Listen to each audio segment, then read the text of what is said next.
نماز پڑھاتے تھے اور وہ نماز پڑھاتے تھے عشاء کی. تو حدیث میں آتا ہے کہ رسول اللہ صلی اللہ علیہ وسلم کو کسی نے اطلاع جا کے دی.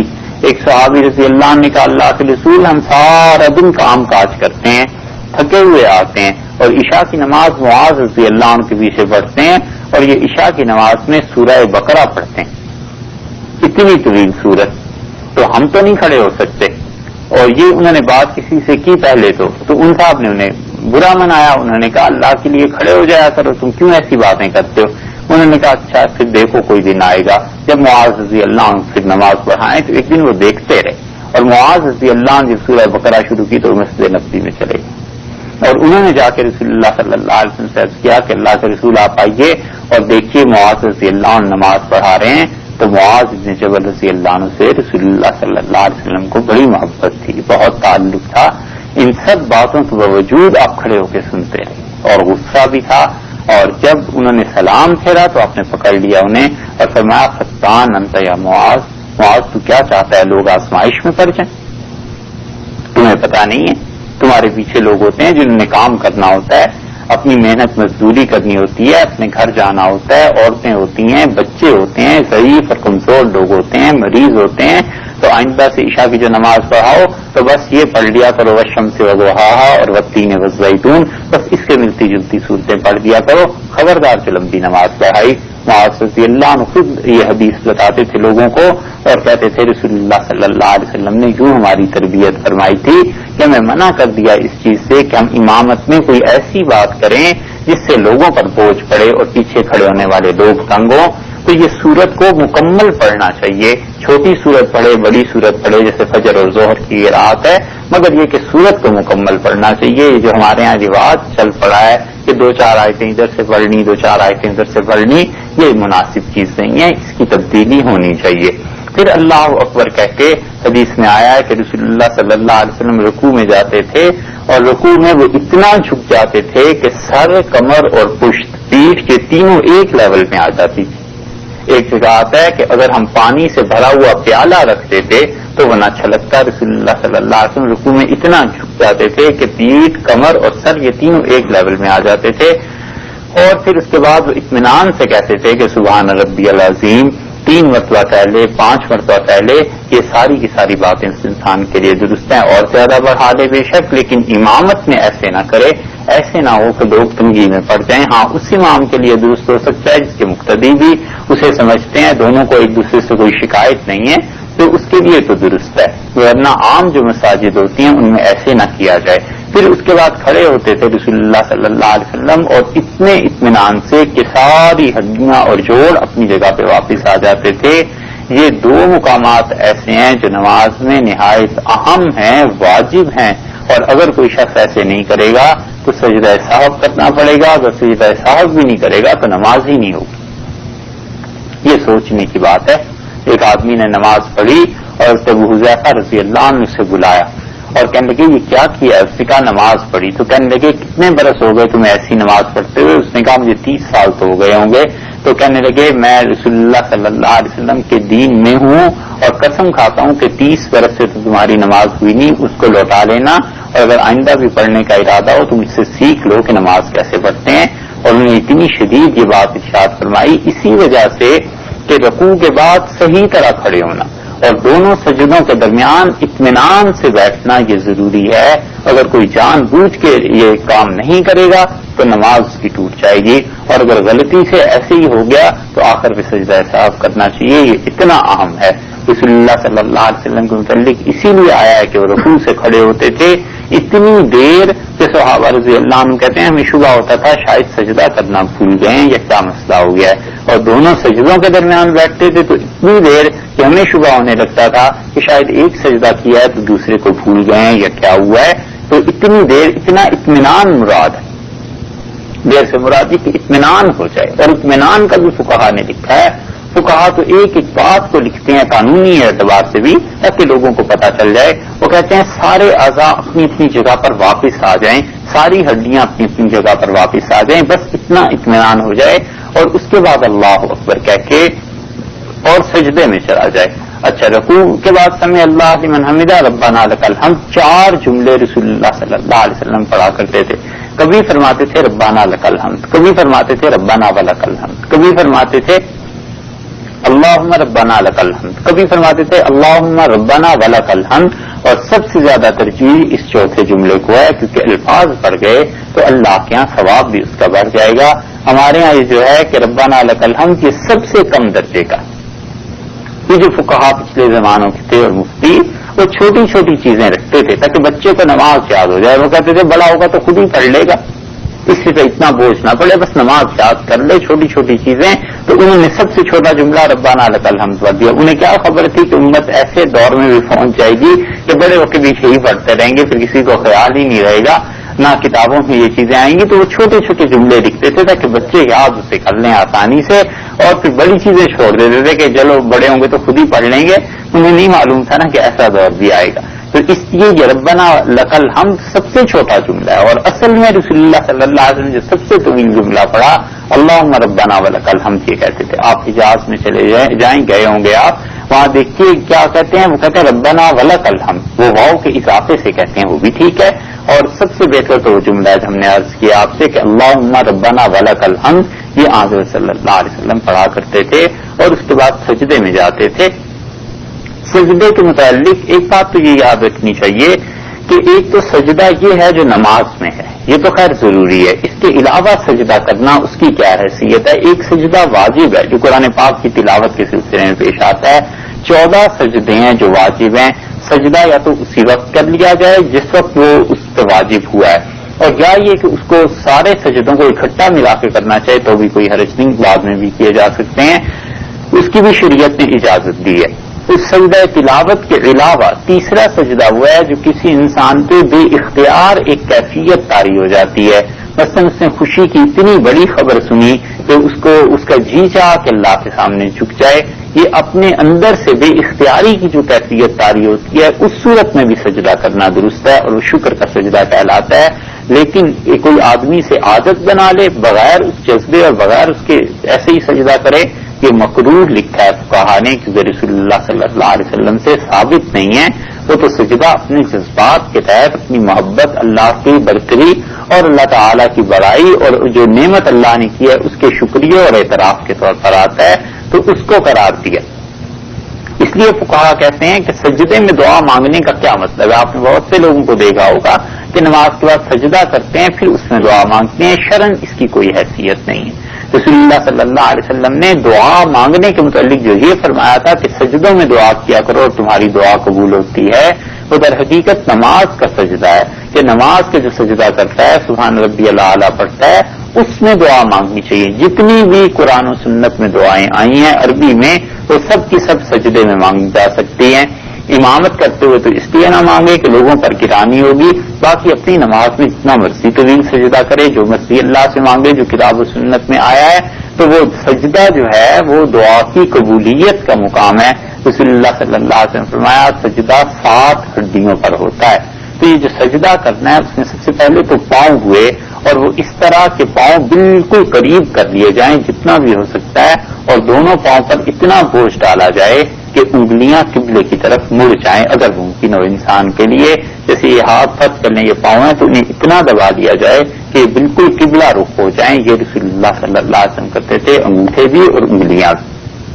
اور فرماتے تھے کہ جب تم سجدہ کرو تو تمہیں چاہیے کہ مکمل طور پر قبلے کی رخ ہو جائے. قبلے کا اتنا احترام اور اسے شریعت میں ضروری قرار دیا گیا ہے کہ رسول اللہ صلی اللہ علیہ وسلم نے ایک آدمی سے فرمایا تھا کہ تم جب تھوکو تو قبلے کی طرف کبھی منہ نہ کرنا. تمہیں پتہ نہیں ہے کہ جو لوگ قبلے کی طرف منہ کر کے تھوکیں گے قیامت میں سارا تھوک جمع کر کے ان کے چہرے پہ مل دیا جائے گا. قبلتکم حیم و میتن، زندگی میں بھی اور موت کے بعد بھی یہ قبلہ تمہارا ہے. تم راضی کہ میت کو جب لٹاؤ قبر میں تو اس وقت بھی قبلے کا خیال کرو. میت کے لٹانے میں بھی قبلے کی طرف کروٹ دینی چاہیے. یہ نہیں ہے کہ میت کو لٹا کے اس کا چہرہ قبلے کی طرف صرف پھیر دیا جائے. یہ میت کے لیے جو واجب تھا اس کا حق تھا لوگوں نے ضائع کیا. کسی اچھے مفتی سے پوچھیے گا جن کی کتابوں پر نظر ہو اور پوچھ لیجیے ان سے، تو یہی فتویٰ آپ کو بتائیں گے. ہمارے ہاں یہ بڑی جاہلانہ رسم چل پڑی ہے کہ بالکل سیدھا لٹا کے اور صرف چہرہ قبلے کی طرف پھیر دیتے ہیں، یہ مسئلہ درست نہیں ہے. کروٹ پر لٹانا چاہیے میت کو، اور میت کے گرنے کا اگر خطرہ ہو تو اس کے پیچھے ڈھیلے مٹی وغیرہ کی چیزیں رکھ دینی چاہیے تاکہ اس کی کروٹ برقرار رہے، جس طرح سوتے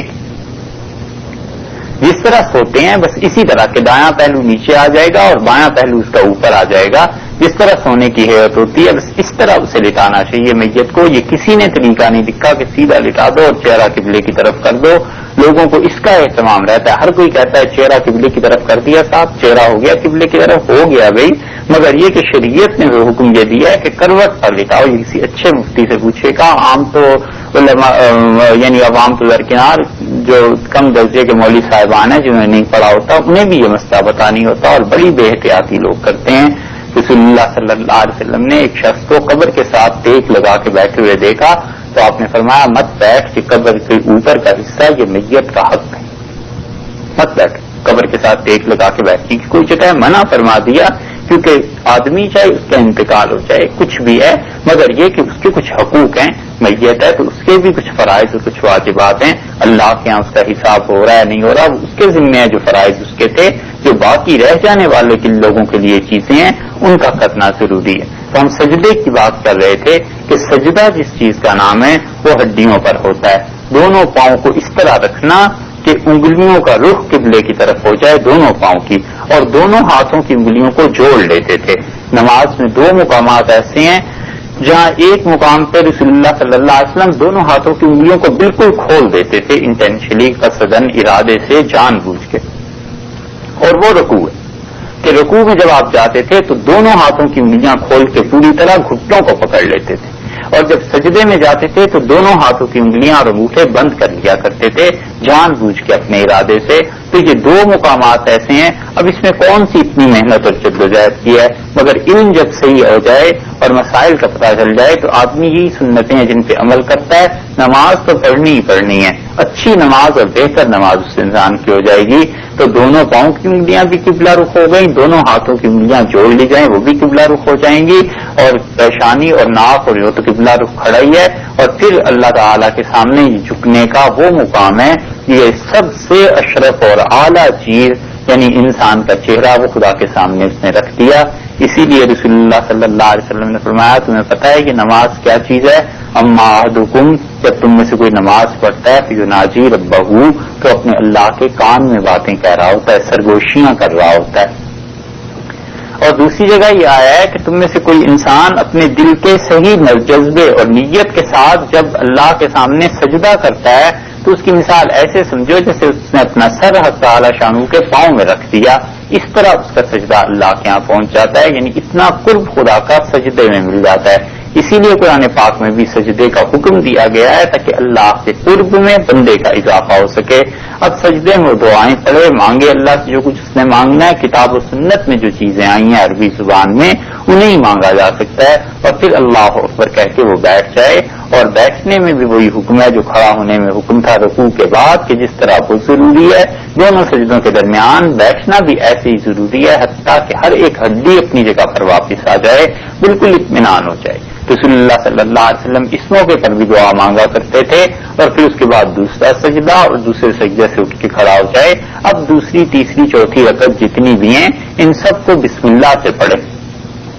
پہلی رکعت کے بالکل آغاز میں بسم اللہ پڑھنا غلط بات ہے، وہ تو سبحانک اللہ سے شروع کرے گا اور اس کے بعد اعوذ باللہ بسم اللہ اور پھر فاتحہ. وہاں بسم اللہ کا مقام پہلی رکعت میں وہ فاتحہ سے پہلے ہے، دوسری تیسری چوتھی رکعت میں بھی فاتحہ سے پہلے بسم اللہ ہے. فرق اتنا ہے کہ پہلی رکعت تو سبحانک اللہ سے شروع ہوگی، دوسری تیسری چوتھی رکعت بسم اللہ سے شروع ہوگی، مگر سنت کے مطابق یہی طریقہ ہے جو حضرت صلی اللہ علیہ وسلم نے ارشاد فرمایا. اس کے بعد 4 رکعتیں یا 2 رکعتیں جتنی بھی آدمی پڑھتا ہے پھر آخری قاعدہ آ گیا. اس آخری قاعدے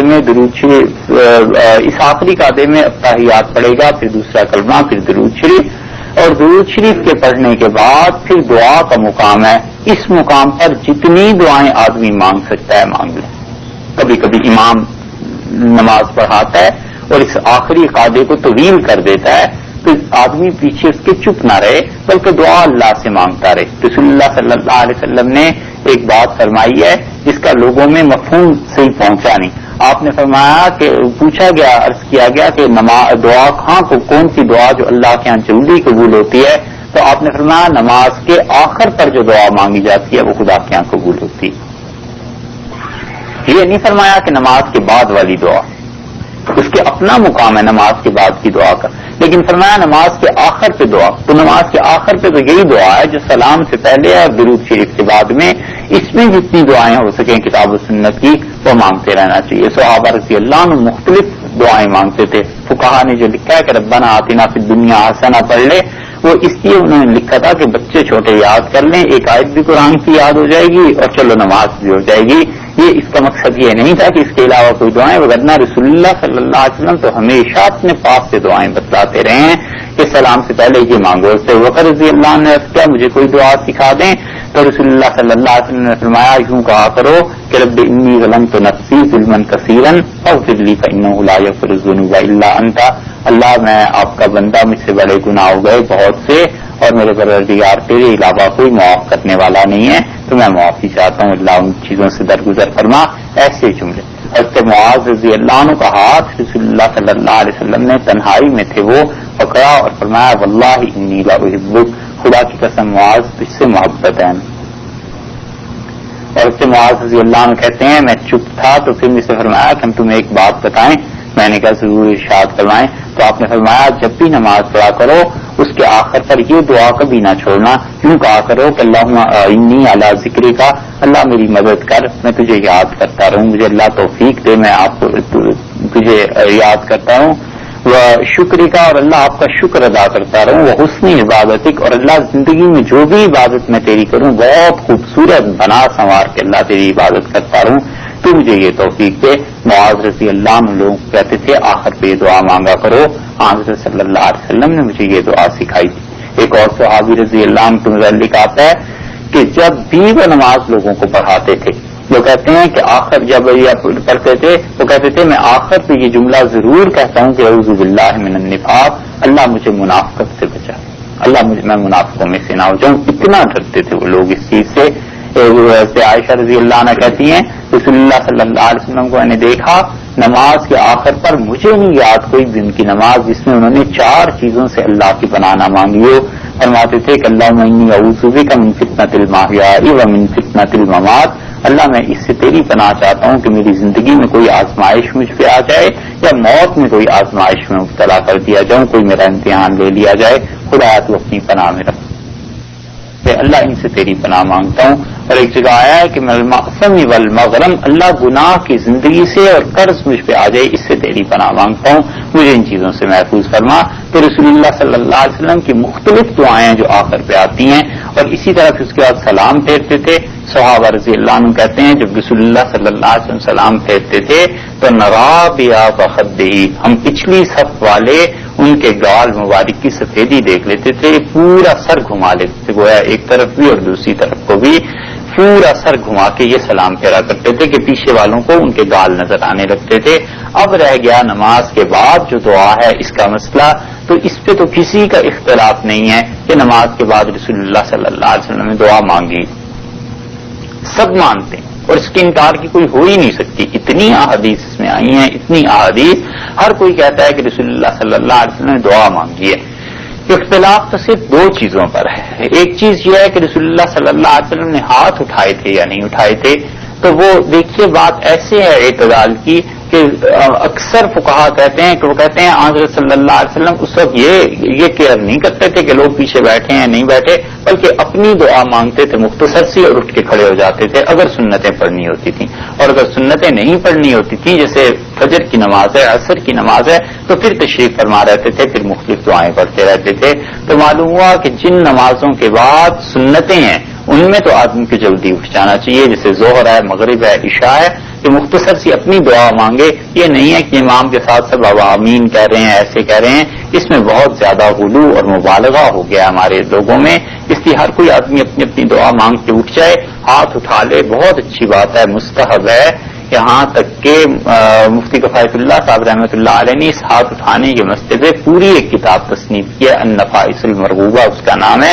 لیکن جو ہاتھ نہیں اٹھاتا اس میں کوئی لڑائی جھگڑے کی بات نہیں ہے، بس اٹھ کے اپنی نماز پوری کر لے آدمی. اگر سنتیں ہیں اس کے بعد تو سنتوں کو فرائض سے متصل کرنا چاہیے، کیونکہ رسول اللہ صلی اللہ علیہ وسلم نے دوسری حدیث میں ارشاد فرمایا یوں کہ جو فرض ہیں ان کی تکمیل سنتوں سے ہو جاتی ہے، جو اس میں کمی رہ گئی تھی وہ 2 رکعتیں سے پورا کر دیتی ہیں جو بعد میں پڑھی جاتی ہیں. تو ظہر، عشاء اور مغرب تینوں میں سنتیں ہیں، اس میں تو مختصر دعا مانگ کھڑا ہو جائے اور جتنی تسبیحات وغیرہ ہیں سنتوں سے فارغ ہو کے پڑھ لے. اور جو نمازیں جیسے عصر اور فجر ہے اس کے بعد کوئی کام ہے نہیں سنتوں وغیرہ کا، تو اس میں انسان بیٹھ کے دعا مانگ سکتا ہے جتنا بھی پڑھنا چاہے، مگر یہ کہ اس کی اپنی ذاتی چیزیں ہیں. نماز کے مسائل میں ایک مسئلے کا اور بھی 2 مسئلے بلکہ آپ سے عرض کرتے ہیں بس آخری، ان کا خیال رکھنا چاہیے. ایک تو یہ کہ کبھی کبھی آدمی جب آتا ہے امام کے پیچھے نماز پڑھنے تو سجدہ سہو کرتا ہے امام، کوئی چیز بھول گیا، کوئی بات ہو گئی. تو جس شخص کی بھی 1 رکعت رہتی ہو، یعنی اس نے کھڑے ہو کے بھی اپنی نماز پوری کرنی ہے، تو امام کے پیچھے وہ پہنچا، امام 1 رکعت 2 جتنی بھی پڑھا چکا مگر اس کے ذمے بھی کچھ نماز ہے اور امام سجدہ سہو کرنا چاہتا ہے آخر پہ، تو امام جب سلام پھیرے گا 1 سلام پھیر کے پھر 2 سجدے کرے گا نا، تو اس آدمی کو سلام میں امام کے ساتھ نہیں آنا چاہیے، سلام نہ پھیرے. اگر سلام پھیرے گا تو نماز ٹوٹ جائے گی اور پھر دوبارہ نماز پڑھنی ہوگی. سجدوں میں امام کے پیچھے ضرور چلے، یعنی امام کی پیروی کرے گا، اور سلام میں امام کی پیروی نہیں کرے گا. یہ ایسا مسئلہ ہے جس سے عام طور پہ ناواقفیت پائی جاتی ہے، حتیٰ کہ لوگ کہتے ہیں کہ جی پتہ نہیں تھا مسئلہ، تو قانون کا نہ پتہ ہونا کوئی عذر نہیں ہے شریعت کی نظر میں. اس لیے کوئی بھی آدمی اگر امام کے ساتھ آئے اور اس کے ذمے کوئی نماز اپنی رہتی ہے، 1 رکعت اس نے پڑھنی ہے، امام کے پیچھے آیا 2 رکعتیں چھوٹ گئیں، 3 چھوٹ گئیں، اور امام کو اگر سجدہ سہو کرنا ہے تو امام کے پیچھے سلام نہ پھیرے. جب امام 1 سلام پھیر کے 2 سجدے کرے گا تو امام کے پیچھے سلام نہ پھیرے اور دونوں سجدے امام کے ساتھ کرے اور پھر بیٹھ جائے اور بس پھر اپنی نماز پوری کر لے. اگر امام کے ساتھ سلام پھیرے گا تو اس شخص کی نماز ٹوٹ جائے گی. یہ بہت عام مسئلہ ہے اور عام طور پہ اس پہ غفلت برتی جاتی ہے، اس مسئلے کو اچھی طرح سمجھنا چاہیے. اور دوسرا مسئلہ جو آپ حضرات سے عرض کرنے کا ہے وہ یہ ہے کہ انسان جب بھی نماز میں کھڑا ہوتا ہے وسوسے، خیالات، ادھر ادھر کی یہ چیزیں آتی ہیں، اس کی کوئی پرواہ نہ کرے. رسول اللہ صلی اللہ علیہ وسلم سے کسی نے آ کے عرض کیا تھا کہ میں ایسے پڑھتا ہوں نماز اور ادھر ادھر کے خیالات آتے رہتے ہیں، تو نبی کریم صلی اللہ علیہ وسلم نے فرمایا الحمدللہ الذی رد امرہ الی الوسوسہ، شکر کر اللہ کا کہ صرف خیالات ہی آتے ہیں، تو کوئی کام کرتا تو نہیں ہے ایسا، تو تمہیں اس میں پریشانی کی کیا ضرورت ہے. تو بالکل پرواہ نہ کرے، نماز پڑھتا رہے. ایک صاحب کے پیسے گم ہو گئے، امام ابو حنیفہ رحمۃ اللہ علیہ کے زمانے میں تھیلی گم ہو گئی، تو وہ امام صاحب رحمۃ اللہ علیہ کے پاس آیا اور کہنے لگا حضرت بڑا پریشان ہوں، غریب آدمی ہوں، ایک کپڑے میں پیسے باندھ کر رکھے تھے، پتہ نہیں وہ کہاں چلے گئے، کیا کروں. تو ابھی کوئی شرعی مسئلہ تو تھا نہیں کہ امام صاحب حل بتاتے. انہوں نے کہا تو 2 نفل پڑھ لے اور جب امید ہے تجھے یاد آ جائیں گے. اس نے جو نماز شروع کی تو بالکل اسے یاد آ گئے. اب نماز توڑ دی اور پیسے لے کے بھاگا. امام صاحب کہنے لگا حضرت بالکل یاد آ گئے. تو کہنے لگے مجھے اندازہ تھا کہ جب لوگ نماز میں کھڑے ہوتے ہیں تو پھر توجہ جو ادھر ادھر بڑھتی ہے، تو جس چیز میں دل لگا ہوا ادھر. اور پھر کہنے لگے کہ 2 نفل دوبارہ پڑھ، اس لیے کہ نفل کو توڑ دینا آدمی کو واجب کر دیتا ہے نا، نفل جب شروع کرے تو دوبارہ نفل پڑھو. پھر فرمایا کہ تجھے چاہیے تھا کہ شکریہ میں اور بھی کچھ نفل پڑھتا کہ اللہ نے تجھے تیری چیز لوٹا دی. تو بہرحال نماز میں خیالات ایسے آتے ہیں، لوگ اس سے تنگ ہوتے ہیں. کوئی تنگ ہونے کی پریشانی کی وجہ نہیں ہے، بس اپنے اعمال سنت کے مطابق کرتا رہے تاکہ نماز پوری طرح ٹھیک رہے اور اللہ کا قرب اس سے نصیب. اصل یہ تھا کہ رسول اللہ صلی اللہ علیہ وسلم نے جو جملہ ارشاد فرمایا آپ خود اس کو سن لیجئے اور دیکھیے کیا آپ نے فرمایا. کندھے سے کندھا ملاؤ اور ٹخنے سے ٹخنا. ٹھیک، اب کندھے سے کندھا تو مل جاتا ہے، ٹخنے سے ٹخنا کیسے مل سکتا ہے؟ پہلے تو ایڑی ہے اس کی چوڑائی ہے، ٹخنا تو اوپر جا کے بنتا ہے نا. تو آنظر صلی اللہ علیہ وسلم کے کہنے کا مقصد یہ تھا کہ ٹخنا ٹخنے کے برابر میں آ جائے، یعنی ایڑی ایڑی کے برابر میں جب آ جائے گی تو سب سیدھی ہو جائے گی. یہ ارشاد فرمایا تھا. یہاں یہی ہم نے دیکھا، ہم نے تو پہلے کہیں نہیں دیکھا. لوگ یہاں پیچھے کھڑے ہو کے انگوٹھوں کو برابر لے آتے ہیں نا، یہ نہیں ہے، بلکہ ایڑی ایڑی کے برابر لانی چاہیے. جیسے بر صغیر میں جسے علماء کہتے ہیں وہ زیادہ وہی صحیح چیز ہے کہ کندھے سے کندھا جب ملے گا اور ایڑی برابر میں آ جائے گی تو ٹخنا ٹخنے کے سامنے آ جائے گا. اب اس کو لوگوں نے یوں سمجھ لیا کہ ٹخنا جو ٹخنے کے سامنے آئے گا اس کی بجائے پاؤں کو ملا کے آپ اس میں رکھو. عربوں میں بھی بہت سی ایسی جہالت کی چیزیں پائی جاتی ہیں جو ہمارے دیار میں پائی جاتی ہیں. جہالت کی بات ہے. مطلب یہ کہ عرب بھی نہیں نہ پڑھتے, عرب پڑھتے نہیں ہیں, پڑھیں کوئی کتاب و سنت کو تو پھر بات ہے. اب جس کا جی چاہے ادھر سے کہ حدیث دیکھیں, ہاں جی حدیث میں یہ آیا, یہ کوئی تعلیم تو نہیں ہے. بالکل پڑھیے کسی استاد سے, حدیث استادوں کے بغیر حدیث اساتذہ سے پڑھنی چاہیے. بڑی مشکل پیش آ جاتی ہے, ہر آدمی کے سمجھ کی بس کی بات. ہمیں جس معاملے میں ہمارے کتاب نہیں ہے تو بندوبست کیجیے نا. چاہے مطلب کتاب کو نہیں پڑھ سکتے ہیں. آپ پڑھ سکتے ہیں, تو کوئی بھی نہیں روک سکتا. آپ اٹھا کر نہیں سیکھ سکتے, مطلب کہہ رہے ہیں ہاں سیکھ نہیں. حدیث کا معاملہ وہ قرآن کا معاملہ ہوتا ہے. کیا اساتذہ کے بغیر نہیں کا نام علم ہے, اس میں زندگی گزارنے کا طریقہ ہے. ہر آدمی اگر اپنی طور سے کچھ پڑھنا شروع کر دے گا تو بےزنی بہت زیادہ ہو جائے گا. ایسے ہی ہے جیسے ہم چاہیں کہ میڈیکل کی کتابیں گھر میں رکھ لیں بغیر استاد کے پڑھنے کیسے ممکن پڑھنے کو سونا نہیں. سورج کے تھرو رکھتے ہیں, یہ بڑا مشکل ہے. سونے کی کوشش بھی سونے میں شامل ہوتی ہے.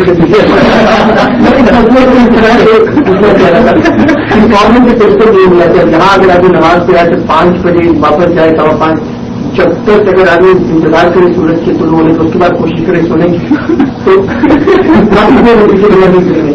تو اگر آدمی کوشش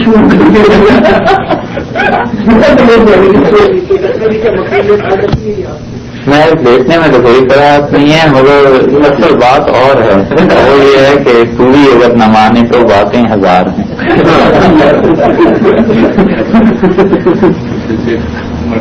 مسجد میں آ کے فجر کے بعد اگر اشراق تک بیٹھے رہیں اس کے بعد شاخ پڑھتے رہیں کافی فضیلت آتی ہے. اب جیسے خواتین جو کے لیے بھی ہے, خواتین فجر پڑھ لیں اپنی نماز, پھر بیٹھی رہیں, خدا کو یاد کریں تاکہ اشراق کا وقت ہو جائے, اور اشراق پڑھ کے اپنے کام کر لیں تو ان کے لیے بھی یہی فضیلت. اشراق کا برابر وقت کون؟ اشراق کے برابر وقت بہتر روز طلوع آفتاب کے 15-20 منٹ بعد.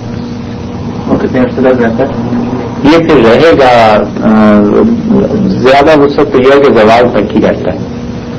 ہاں اس میں چاشت بھی آ جاتی ہے. پھر سورج پہ تھا, حدیث میں آیا تھا کہ ایک میوے کے برابر سورج بلند ہو جائے, یوں سمجھ جائے 1 گھنٹہ 1.5 گھنٹہ, پھر اس کے بعد چاشت کا وقت ہے تو وہ 2-3 گھنٹے. جب صحیح معنی میں سورج میں تپش پیدا ہو جاتی ہے اور زمین گرم ہونے لگتی ہے, وہ کہتے تھے کہ چاشت کا وقت ہو گیا. اور وہ اصل میں اس لیے تھا کہ وہ صحابہ رضی اللہ عنہ کہتے ہیں پھر بچہ اونٹ کا وہ زمین پہ بیٹھ نہیں سکتا تھا, تو ایسا وقت ہے تو اس کی ظاہرہ پٹ جاتی تھی. جی آپ نماز کی تیاری کے لیے مسواک استعمال کرنے کی کوئی ضرورت ہے؟ آج کل کے زمانے میں مسواک جیسے ملتی نہیں ہے تو کیا ٹوتھ پیسٹ اور ٹوتھ برش اس کے قائم مقام ہے؟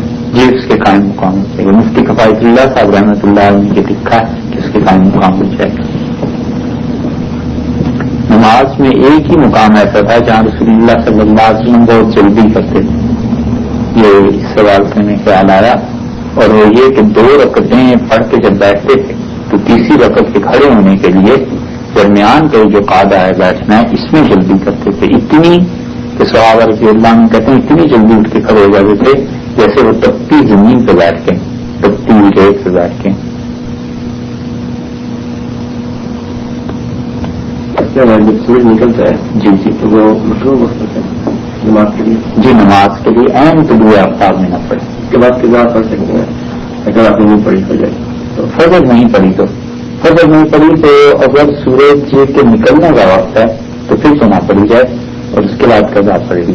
اور اسی دن اگر اسی دن کی قضا پڑے گا زوال سے پہلے تو بہتر یہ ہے کہ سنتیں بھی ساتھ پڑھ لے. لیکن اگر کوئی سنتیں نہیں پڑھتا کسی مجبوری سے صرف فرض پڑھ لیتا ہے تو یہ بھی چاہیے. آخری مسئلہ ہم آپ سے عرض کر لیں جو بیچ میں رہ گیا, تو یہ کہ آپ نے دیکھا ہوگا بہت سے لوگ بغیر کسی عذر کے بیٹھ کے نفل پڑھتے ہیں, خاص طور پہ تو بڑے سعید میں, اور تو صفوں کی صفیں رمضان میں بزمی امام نے وطر کا سلام پھیرا سب بیٹھ کے پڑھتے ہیں. اور نفل کا قاعدہ یہ ہے کہ جب بیٹھ کے پڑھے گا تو آدھا ثواب ہے, اور کھڑے ہو کے پڑھے گا تو پورا ثواب. رسول اللہ صلی اللہ علیہ وسلم نے فرمایا اس لیے جب آدمی کی صحت اچھی ہو اور دو تین منٹ میں کہاں 1 منٹ میں 2 نفل پڑھ لیتے ہیں پڑھنے والے اگر 2 منٹ کھڑا ہو سکتا ہو تو نفل کھڑے ہو کے پڑھنے چاہیے. رسول اللہ صلی اللہ علیہ وسلم جو بیٹھ کے پڑھتے تھے وہ قصہ اور تھا. وہ بات یہ تھی کہ عبداللہ بن عمر بن العاص رضی اللہ عنہ جوان لڑکے تھے اور بیٹھ کے نفل پڑھتے تھے. تو کسی صحابی رضی اللہ عنہ نے سمجھایا اور انہوں نے کہا کھڑے ہو کے پڑھا کرو لڑکے, تم بیٹھ کے پڑھتے ہو آدھا ثواب ملتا ہے. تو انہوں نے کہا رسول اللہ صلی اللہ علیہ وسلم بھی تو بیٹھ کے ہی پڑھتے ہیں. تو انہوں نے کہا مجھے تو مسئلہ پتا ہے وہ یہ ہے, باقی اب تم جانو. تو عبداللہ بن عمر رضی اللہ عنہ کہہ رہے تھے میں مسجد نبوی گیا اپنی مسجد سے, محلے کی مسجد سے نکل کے, تو اتفاق ایسا کہ رسول اللہ صلی اللہ علیہ وسلم نفل پڑھ رہے تھے وہ بھی بیٹھ گئے. تو ہم نے سوچا کہ موقع اچھا ہے تو بات کرنے کا. تو محبت انہیں بہت تھی, تعلق تھا خود رسول اللہ صلی اللہ علیہ وسلم تو ان سے وہ تکلف کی گئی.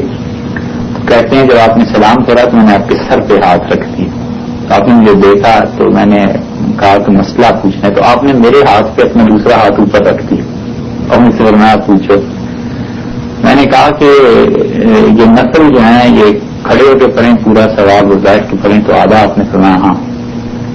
تو بڑی ہمت ہے ان کی, محبت کی شاید اس وجہ سے اتنا جملہ کہا ہوگا. تو کہتے ہیں میں نے عرض کیا کہ آپ کو ثواب کی ضرورت نہیں, آپ جو بیٹھ کے پڑھتے ہیں. تو رسول اللہ صلی اللہ علیہ وسلم فرمایا عبداللہ اللہ نے مجھ سے کہا ہے کہ تم ہمارے نبی اور بیٹھ کے پڑھو تو بھی تمہیں پورا ہی ثواب دے. تو وہ تو رسول اللہ صلی اللہ علیہ وسلم کی اپنی خصوصیت تھی, ان کے علاوہ نہیں ہے کہ امت میں مطلب جوان ہے بالکل ٹھیک ٹھاک ہے اور پھر بھی نفل بیٹھ کے پڑھنے کیوں گئی, کھڑے ہو کے پڑھنا چاہیے. یہ چیز پوچھنی تھی کہ جب ابھی نماز چلائی جاتی ہے فرض نماز جوائن کرنے کے بعد تو کتنی دن انتظار کرنا چاہیے قضا کے لیے, مطلب کھڑا ہونے کے لیے؟ اگر ایک ایک جائے گی پھر ہم نے پہلا سلام کیا فوراً کھڑا ہو جائے, دوسری اپنی جو انتظار کرنا چاہیے. امام جب دوسرا سلام کر لے اس کے بعد کھڑے ہو کے پورا سلام جی پورا سلام, کیونکہ احتمال شک رہتی ہے کہ ان سے جیسا کے لیے سلام کریں اس شک کو دور کرنے کے لیے. ایک جگہ کا کافی مادہ یا پیدا ہو جاتا ہے کہ کپڑے کس طرح سے پہنے. لوگ کہتے ہیں کہ سطر جو ہے وہ ناف سے لے کے گھٹنے تک ہے, تو لوگ جگہ پہن کے آ جاتے ہیں. بچے جگہ پہن کے کپڑے نماز پڑھ رہے ہیں. اب آپ ان کے والدین سے دیکھیں تو والدین تو لڑنے جھوٹنے بچے شروع ہو جاتے ہیں کہ وہ جگہ پہن کے جوان بچہ رکھ کے اٹھتے تو خبر کس موضوع پہ آپ چلا تھوڑی بھی گرمی ہو گئی بس والدین تو کچھ کرتے بھی بچے بھی آواز سے پہننے لگے. ایسے مسئلے سارے جناب ہی کو کیوں یاد آتے ہیں مولے کے حساب سے دو احساس نیچے کرتے ہیں. اب تو ان کا میں جواب دوں تو کہتے تم کیا مفتی ہو مفتی صاحب اچھا یعنی آئندہ ہماری شامت ہے. سلمان کا کافی اچھا ہوا کیونکہ کبھی لوگ ٹی شرٹ پہن کے آتے ہیں تصویریں بنی میں اور ان کو منع کرو تو اس سے وہ ہوگا کہ وہ پھر ڈوبے میں ہی نہیں آئیں گے. تو اس لیے ہم لوگ کبھی ایسا نہیں کہ اس کو تنگ کریں, لیکن یہ چیز ٹھیک سے بتا دی جائے. ہم تو مسئلے میں تو آ رہا ہے. ہاں تو اس وجہ سے کچھ کہتے ہیں. صاف مسئلہ یہ ہے بھائی کہ مرد کے لیے سطر گھٹنے شامل ہیں, سطر میں ناف شامل نہیں ہے. یعنی ناف نظر بھی آ رہی ہو تو بھی نماز ہو جائے گی. ناف سے لے کے گھٹنے تک کا سطر, گھٹنے چھپے ہوئے ہیں یہ بات, ٹھیک ہے. اس کے بعد مزید ڈھانپنا اپنے آپ کو اگر کوئی کرے گا تو اس کی نماز بہت اچھی ہو جائے گی. اگر کوئی نہیں کرتا تو وہ نماز ہو جائے گی. ہم یہ نہیں کہتے کہ نماز نہیں ہوتی کیونکہ اس نے بنیادی شرط کو پورا کیا. دوسرا مسئلہ یہ ہے کہ ایسے لباس پہن کے اللہ کے سامنے جانا, نماز پڑھنا جس لباس کو پہن کے وہ شرفاء اور معزز لوگوں میں نہیں جاتا وہ نماز مکروہ ہے. جیسے میلے کے چالے کپڑے پہن لیے, اب کوئی وہ اسے کہے کہ سسرال چلے گا تو وہاں نہیں جاتا لیکن اللہ کے ہاں آ جائے گا. یہ کرائٹیریا رکھا ہے شریعت نے کہ شرفاء کی مجلس میں نہیں جاتا تو اللہ کے سامنے پیش ہونا بھی مکروہ ہے. تو یہ ہے, اس لیے اسے کہا تو ضرور جائے کہ شرٹ پہنے اور اسی طرح پوری شلوار یا جو چیز بھی پہنتا ہے وہ پہنے اور اس کے بعد نماز پڑھے. ادب اور طریقہ یہی ہے, مگر نماز اس کی ہو جائے گی. بنیادی شرط جو سطر کی تھی اس نے پوری کی, نماز ہو گئی. اور باقی ڈھانپنا جو تھا وہ سنت تھا, زیادہ اچھا تھا, اس نے وہ نہیں کیا. سجدے کے دوران جھکنے یا کونی مطلب گھٹنے نظر آنے لگے نہیں, اگر گھٹنے نظر آئیں گے کسی صورت میں بھی تو نماز ٹوٹ جائے گی. یہ شرط کہ جب کھڑے ہوتے وقت گھٹنے ڈھانپے ہیں, جب بیٹھے جب بیٹھیں تو بھی گھٹنے کہاں پہ رہنے چاہیے, اور گھٹنے کی جو نیچے والی ہڈی ہے اس تک ہے, چٹنی کے نیچے جو ہڈی ہے نا گھٹنے کی, یہ اس تک ہے گھٹنے, یہ کہاں پہ بھی ہونے چاہیے. اور اگر وہ اس لباس کو پہن کے اسی طرح کا اندر بھی اگر سسرال میں بھی جا سکتا ہے تو کسی کو کیا کریں. ایک بات تو یہ, اور دوسری بات یہ ہے کہ کپڑے جس میں تصویر بنی ہوئی ہو, دیکھیے بعض چیزوں میں تصویر اصل مقصد ہے اور بعض میں اصل مقصد نہیں ہے. مفتی شفیع صاحب رحمۃ اللہ علیہ نے پوری کتاب لکھی ہے تصویر کے احکامات پہ, تو دونوں کا حکم مختلف ہے. ایک ہے کوئی آدمی قالین مثلاً خریدا ہے اس نے, اور اس میں جو تصویر بنی ہے ایک شیر کی, چیتے کی, کسی شخصیت کی, اس وجہ سے خریدا ہے, یہ تصویر بہت عمدہ ہے, تو اس تصویر کو رکھنا تو حرام ہے. اور ایک آدمی قالین خرید رہا ہے, اسے اس سے بحث نہیں کس چیز کی تصویر بنی ہے, اب تو ضرورت وہ کہتا ہے یہ سنتھیٹک ہے, اس کا کپڑا اچھا ہے, ریشہ اچھا ہے, نرم ہے, کوئی اور صفت ہے اس میں سے خرید رہا ہے, تو پھر اس تصویر کا ہونا نہ ہونا برابر ہے, وہ قالین چاہیے. اسی طرح جو خواتین بیڈ کورس وغیرہ خریدتی ہیں اس پہ تصویریں بنی ہوئی ہوتی ہیں, اگر وہ اس لیے خرید رہی ہیں کہ اس میں تصویر بڑی اچھی بنی ہوئی, تو پھر اس بیڈ کور کو نہیں خریدا جائے گا. اور اگر تصویر سے باعث نہیں ہے, صرف رنگ ہے اچھے یا کسی کمپنی کا اچھا مال ہے یا اور سستا مل رہا ہے یا اور کوئی وجہ ہے, تو پھر تصویر کے ہونے میں کوئی حرج نہیں, پھر وہ خرید لیں. ان کپڑوں کو بچھانا بھی جائز ہے, لٹکانا بھی جائز ہے, تکیے بنانے بھی جائز ہیں. حتیٰ کہ اس سے عائشہ رضی اللہ عنہا نے ایک چیز خریدی تھی, ایسی کپڑا, تو رسول اللہ صلی اللہ علیہ وسلم نے ناگواری کا اظہار فرمایا تو انہوں نے چلا دیا, تو آپ نے فرمایا تم لوگ اس کے پردے بنا دیتے. ایک جو بات ہے رسول اللہ صلی اللہ علیہ وسلم تشریف لے لیتے, زمین پہ جو چادر بچھائی ہوئی تھی اس میں تصویر تھی, آپ نے فرمایا کہ ہمیں اللہ نے ان چیزوں کو روندنے ہی کا حکم دیا, تو ان کو زیادہ عزت سے نہ رکھا جائے, یہ حکم دیا. تو اس میں یہ چیزیں تو ہوگی تصویر کی. اب جو شخص نماز ایسی چیز پہن کے پڑھتا ہے, تو اگر تو وہ تصویر ایسی ہے جو کسی مذہب کی علامت جیسے بت ہیں ایسی چیزیں, تو پھر شدید مکروہ. اور اگر ایسی نہیں ہے تو بھی کراہت آئے گی, مگر نماز اس کی ہو جائے گی, ناپسندیدہ ہونے کے باوجود اس کی نماز ہو جائے گی, یہ نہیں کہیں گے کہ نماز. کسی کمرے میں نماز پڑھنی جہاں پر تصویریں جہاں پر ہیں اس کمرے میں نماز پڑھنی تو نماز تو ہو جائے گی, مگر بہتر یہ ہے کہ تصویریں نہ. تصویر مراد آپ کی جاندار چیزوں میں تصویریں یا کوئی نہیں جاندار, صرف وہ چیزیں جو محدود ہیں, جو عام عوام بھی نہیں سمجھتے ہیں یہ جاندار چیز. درخت پتی جی درخت پتی کرے نہیں. اب فوٹو کو بھی تصویر سمجھتے ہیں کہ بھائی گھر میں کوئی فریم رکھ کے کوئی فوٹو رکھتے ہیں, تو اس کی کیا وہ تصویر ہی ہے. ہاں مطلب فوٹو میں اور جو اتارتے ہیں دونوں میں کچھ ڈرا کرتے ہیں, دونوں میں کوئی ڈفرینس ہے؟ کچھ نہیں, ایک ہی. یہ پرانی یہ کیا سوال ہے کمپیوٹر سے. جی جی اکثر آپ دیکھیں گے آج کل چھوٹے چھوٹے وہ آتے ہیں کیریکٹر, یعنی چھوٹا آدمی آتا ہے وہ کچھ کرتا ہے, یہ اس کا کیا ہے؟ کارٹون جیسا ہوتا ہے, کارٹون جیسا چھوٹا آدمی ڈال ہے, ایسا کمپیوٹر ہمیں کسی نے دکھایا نہیں. آج کل جیسے بہت سارے پروگرامس ہوتے ہیں. اچھا وہ ایک مین آ گیا, کوئی آئے گا کہ بھائی میں تمہیں ہیلپ کروں گا, بتاؤ فالتو کے مجھ سے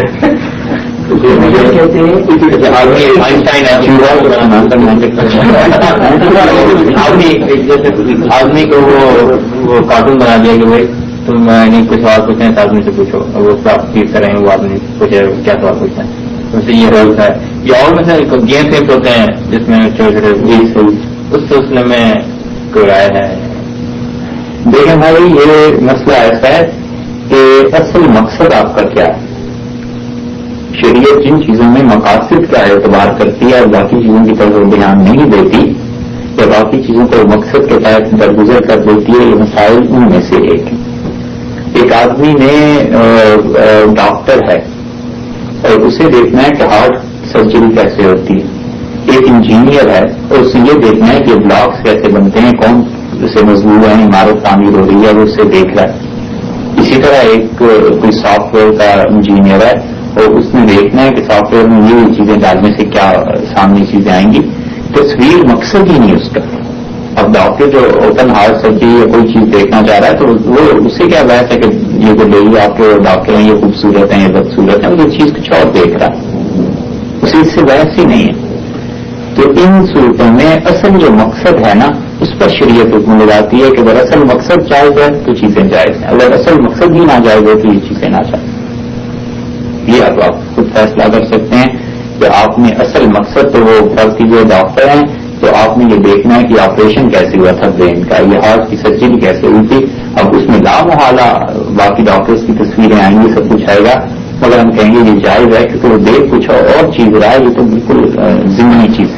ایک تو وہ ایک وہ کہ میں خود تصویر بناتا ہوں کہ وہ یعنی کہ ہم لوگ یہ لکھتے ہیں یہ سب چیزیں. میں تو نہیں کہتا لیکن جیسے آپ اگر وقت پیش آ گئے وہی پیش آ گئے وہی تمہیں ایسے آدمی کی تصویر بناؤ جو کہ لوگوں سے پوچھے کہ وہی تمہیں کیا کہتے گیم لکھو, اس میں ہمیں بنانی پڑتی ہے آدمی کی تصویر. تو اس سلسلے میں جو سافٹ ویئر آپ بناتے ہیں اس میں بنانی پڑے گی, یہ مراد ہے آپ کی. اس میں ایک تو ہاتھ پاؤں وغیرہ جیسے صرف ہاتھ کا سائن بنا دیا, پاؤں کا سائن بنا دیا, یہ تو درست ہے, اس میں کچھ حرج. اصل مسئلہ آتا ہے چہرے کا. اب چہرے کو اصولاً تو بنانا جائز نہیں, لیکن اگر کسی شخص کو یہ مسئلہ ہو جائے کہ اسے جاب ہی نہیں ملے گی, یہ جاب سے نکال دیں گے, تو پھر وہ آدمی یہ کام کر لے اور اللہ سے معافی دے, کیونکہ عذر ہے, کوئی صحیح چیز نہیں ہے. یہ گناہ یا جو بھی کچھ کر رہا ہے وہ اسی مجبوری سے کر رہا ہے کہ جاب کا مسئلہ آ جائے گا اور پھر مسائل پیدا ہو جائیں گے. اس سلسلے میں بس وہ حدیث سب سے اچھی ہے جو کئی کتابوں میں آئی ہے کہ ابو ایوب انصاری رضی اللہ عنہ نے کہا رسول اللہ صلی اللہ علیہ وسلم نے ہمیں منع کیا تھا کہ ہم بیت الخلاء میں جائیں تو قبلے کی طرف نہ منہ کریں اور نہ پیٹ کریں. تو جب ہم نے شام پتہ کیا تو وہاں پہ سارے بیت الخلاء ایسے ہی بنے ہوئے تھے, قبلے کی طرف منہ ہوتا ہے. تو اس ابو ایوب رضی اللہ نے ایک جملہ کہا, یہ اثر ہے ان تمام کاموں میں. انہوں نے فرمایا ہم اس لیے رسول کی باتیں آپ سے عرض کر رہے ہیں کہ اگر یاد رہیں تو بہت سی چیزیں آدمی ان چیزوں پہ حل کر سکتا ہے, خود بھی سوچ سکتا ہے. تو ابو ایوب رضی اللہ نے کہا لیکن اس کا یہ مطلب نہیں کہ وہ کام کر کے ریلیکسیشن لیں, وہ لیں گے تو اللہ جانے اور وہ جانے.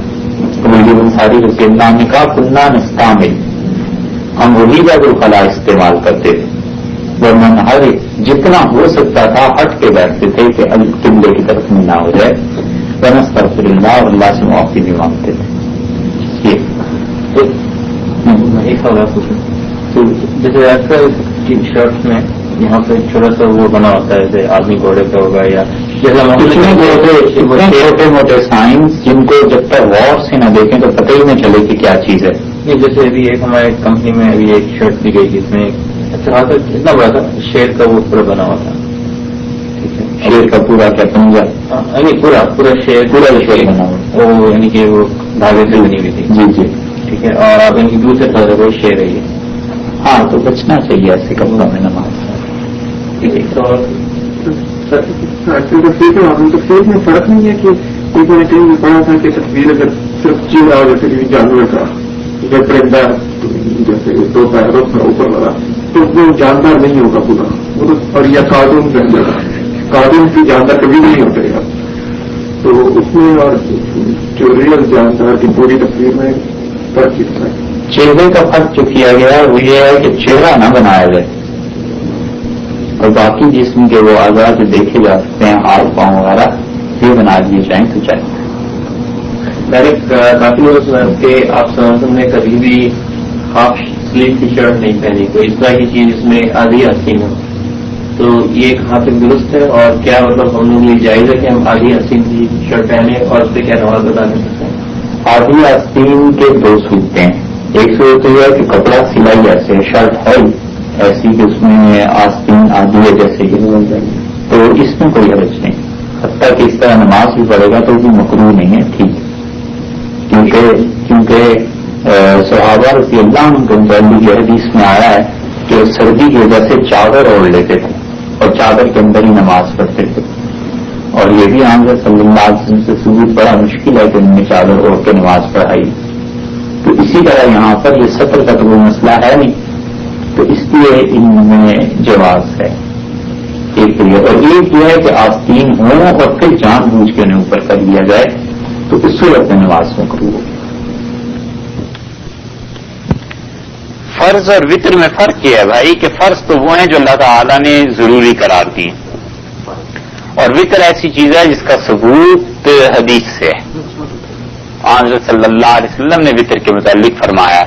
تو اس لیے بعض فقہا امت میں اس طرف گئے ہیں کہ وطر بھی سنت موقدہ ہے، اور بعض فقہا جیسے حنفی فقہا ہیں یہ اس طرف گئے ہیں کہ وطر واجب ہیں، کیونکہ رسول اللہ صلی اللہ علیہ وسلم نے کبھی بھی نہیں چھوڑے، اور اس کے چھوڑنے پہ یعنی عذاب کبھی سنایا ہے، تو اس سے وہ کہتے ہیں کہ وطر واجب ہے. مگر عملاً دونوں فرض ہیں. واجب بھی جو چیز ہوتی ہے وہ عملاً فرض ہی ہوتی ہے.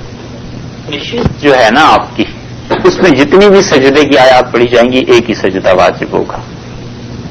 جب نشست بدل گئی، پھر شام کو پڑھا، پھر صبح پڑھا، پھر کہیں چلے گئے، پھر آ کے پڑھا، تو وہ نشست جب بدل جائے گی، سیشن ایک جب پورا ہو جائے گا تو پھر اس کے بعد دوسرے سیشن میں دوبارہ واجب ہوگا. ہمیں اس کی زیادہ کافی اچھا لگا کہ عام طور پہ مسلمان صحیح بھی ہے، بہت بڑے بڑے موضوعات پہ سنتے ہیں، خلافت پہ، حکومت پہ، سیاست پہ، اچھا بھی ہے، جو لوگ بھی بات کرتے ہیں ان کے اپنا درجہ ہے. مگر نماز میں جو غفلت ہے یہ بڑی شدید چیز ہے.